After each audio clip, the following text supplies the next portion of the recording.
सपा रालोद गठबंधन प्रत्याशी मदन भैया ने फुलत गांव में दलित बस्ती से की अपने चुनाव प्रचार की शुरुआत। कहा, डॉक्टर भीमराव अंबेडकर है उनके आदर्श। जनपद मुजफ्फरनगर के खतौली विधानसभा उपचुनाव के लिए सपा रालोद गठबंधन के प्रत्याशी मदन भैया के द्वारा चुनाव प्रचार के लिए गति तेज कर दी गई है।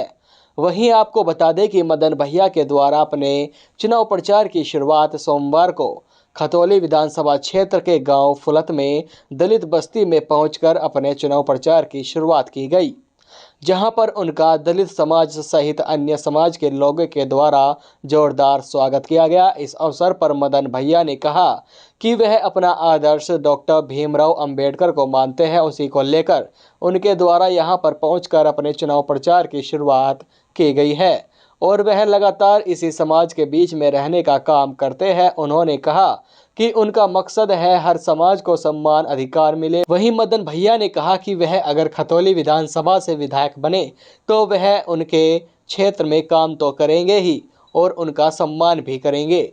और भारतीय जनता पार्टी के द्वारा लगातार दलित समाज के आरक्षण को छीनने का काम किया जा रहा है और युवाओं पर झूठे मुकदमे लिखवाए जा रहे हैं। उन्होंने कहा कि वह हर समय दलित समाज के साथ खड़े हुए हैं। देखिए, यहाँ पर शुरुआत हमने इसलिए की है कि लोकतंत्र की सबको जरूरत है, क्योंकि लोकतंत्र के माध्यम से ही काम होते हैं। लेकिन मेरा मानना यह है, लोकतंत्र की सबसे ज़्यादा जरूरत उस तबके को है जो दबा हुआ है, कुचला हुआ है, शोषित है, पीड़ित है। तो इसलिए हमने इस गांव से यहाँ पर शुरुआत की है। यहाँ पर भव्य स्वागत किया गया है, तो क्या कहना चाहेंगे इनका? किस तरह का समर्थन भी मिला है? अब देखिए, ये आज शुरुआत है और शुरुआत में भी अपार समर्थन मिल रहा है और वैसे भी लोकतंत्र में वोटों की किसी की भी मोनोपोली नहीं है। जनता काम चाहती है, जनता सम्मान चाहती है। आप बिना सम्मान के अगर उसका घर नोटों से भी भर दोगे तो शायद लोगों को अच्छा नहीं लगेगा। तो हो सके यहाँ पर लोगों को, मुझे तो लगता नहीं काम मिला, और काम भी मिला होगा तो सम्मान के साथ तो कतई नहीं मिला।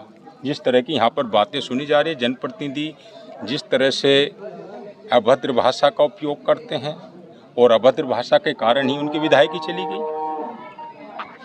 तो यही किस तरह के मुद्दे रहेंगे आपके इस चुनाव में? मुद्दा हमारा कोई नया नहीं है, वही पुराना मुद्दा है जो राष्ट्रीय लोकदल का मुद्दा है, किसानों का, कमेरों का मुद्दा।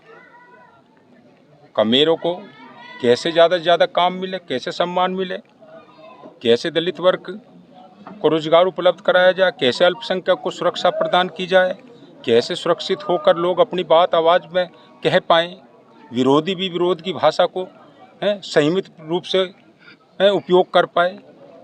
वहीं मंच से बोलते हुए राष्ट्रीय लोकदल के जिला अध्यक्ष संदीप मलिक ने कहा कि जयंत चौधरी एवं अखिलेश यादव के द्वारा खतौली विधानसभा सीट पर उस शख्स को उतारा है जो लगातार जनता के बीच में रहने का काम करता है और मदन भैया एक ऐसा जाना पहचाना नाम है जो दलित, पिछड़ों एवं अल्पसंख्यकों सहित हर समाज के साथ खड़ा रहता है। इसीलिए आने वाली 5 दिसंबर को हम सभी गठबंधन के प्रत्याशी मदन भैया को ज़्यादा से ज़्यादा मत देकर विजय बनाएं। आज फुलत गांव में हम अंबेडकर भवन में हमारे राष्ट्रीय लोकदल और समाजवादी गठबंधन के प्रत्याशी आदरणीय मदन भैया जी आए हैं। यहाँ लोगों ने बड़ी उत्साह से इनका स्वागत किया। मैं गांव के सभी लोगों का हृदय की गहराई से आभार व्यक्त करता हूं और मैं आप लोगों को पूर्णतः विश्वास दिलाना चाहता हूं, गठबंधन के प्रत्याशी निश्चित इस सीट से जीत कर जाएंगे, क्योंकि इस तरह का माहौल कुछ लोगों ने इस विधानसभा में बनाया है कि लोगों का उत्पीड़न हुआ है और सही लोगों को सम्मान नहीं मिल पाया। मैं मदन भैया जी के व्यक्तित्व के बारे में अच्छी तरह जानता हूँ, बहुत अच्छे व्यक्ति हैं और जिस तरह का व्यवहार कुछ लोगों ने लोगों के साथ किया उससे भिन्न है। सब लोगों को सम्मान मिलेगा और सबको साथ लेकर काम करेंगे और राष्ट्रीय लोकदल का प्रत्याशी निश्चित यहाँ से जीत हासिल करेंगे। सब आपने किया, किस तरह समर्थन आपको मिला, देखने को मिला? सब आपने किया, किस तरह का जनता का समर्थन आपको? गांव लोगों ने इनको बुलाया है, जी। अपार समर्थन आपके सामने दिख रहा है। पहली मीटिंग है इनकी चुनावी आज, और अंबेडकर भवन में आकर इन्होंने सब लोगों को साथ लेकर चलने का प्रयास किया है।